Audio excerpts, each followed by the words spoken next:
جب میں آپ کو یہ اجر بتاؤں تو شاید آپ خوشی سے پاگل ہو جائیں گے۔ پھر تو آپ ضرور بتائیے۔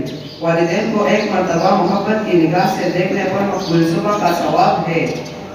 سبحان اللہ، کیا اچھی بات بتائی آپ نے۔ میں تو اپنے والدہ کی خدمت اپنے لیے سزا سمجھ رہا تھا، لیکن آپ سے مل کر معلوم ہوا کہ یہ تو جزا ہی جزا ہے، جنت ہی جنت ہے۔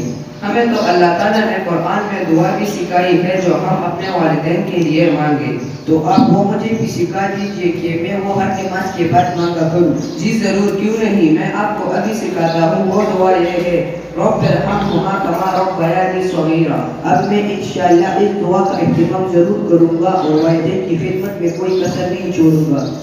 میرے بھائی، مجھے ایک اور بہت پیاری حدیث یاد آ گئی ہے، اگر آپ اجازت دیں تو میں وہ بھی سنا دوں۔ جی ضرور، کیوں نہیں۔ ایک مرتبہ ایک شخص رسول اللہ صلی اللہ علیہ وآلہ وسلم کی خدمت میں حاضر ہوا۔ ان کے ساتھ ایک بوڑھا شخص بھی تھا۔ نبی کریم صلی اللہ علیہ وسلم نے پوچھا، یہ بوڑھا کون ہے؟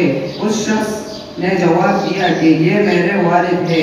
آپ صلی اللہ علیہ وسلم نے فرمایا، ان کے آگے مت جانا، مجلس میں اس سے پہلے مت بیٹھنا، ان کا نام لے کر مت پکارنا، ان کو گالی مت دینا۔ سبحان اللہ، یعنی والدین کی عزت کی اتنی تاکید کی گئی ہے۔ جی بالکل، بلکہ آپ صلی اللہ علیہ وسلم نے فرمایا ہے، اللہ تعالیٰ کی رضامندی والدین کی رضامندی میں ہے اور اللہ تعالیٰ کی ناراضگی والدین کی ناراضگی میں ہے۔ میرے بھائی، آپ کا بہت شکریہ، آپ نے میرے ساری پریشانی دور کر دی۔ مجھے اتنے سارے فضائل معلوم نہیں تھے۔ اللہ تعالیٰ مجھے اور آپ کو والدین کی خدمت کرتے انہیں ہمارے لیے جنت میں جانے کا ذریعہ بنائے۔ آمین۔ سب کہے ماشاءاللہ۔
بسم اللہ الرحمن الرحیم۔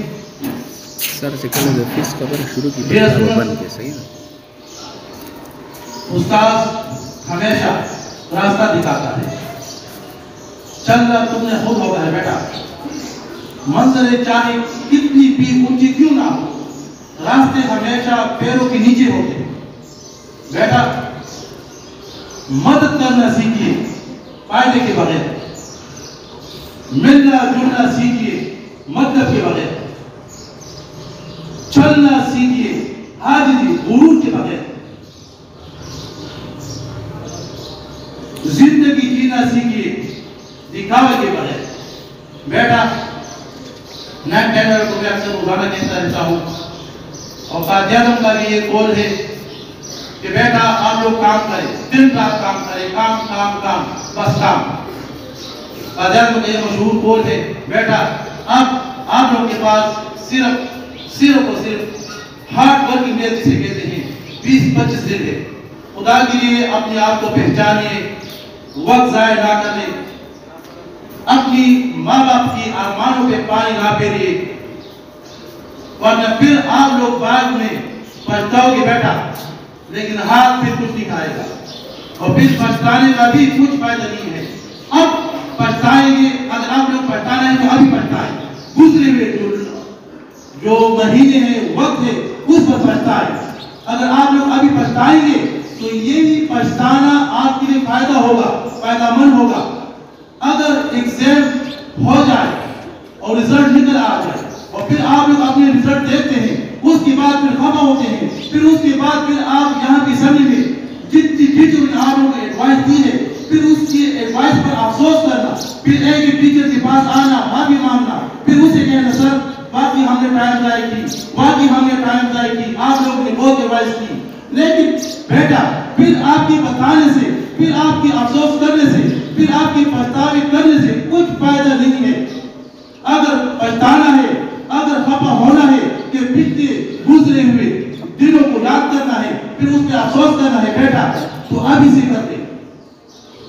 لیکن اگر ہم دنیاوی باتوں پر پچھتاتے ہیں بیٹا تو دینی باتوں پر بھی پچھتانا چاہیے۔ اللہ تعالیٰ کی حکم جو ہم ابھی تک بجا نہیں لاتے اور دوسروں کے طریقوں پر ہم اب بھی زندگی نہیں گزارتے، تو اس پر بھی پچھتاوا ہونی چاہیے۔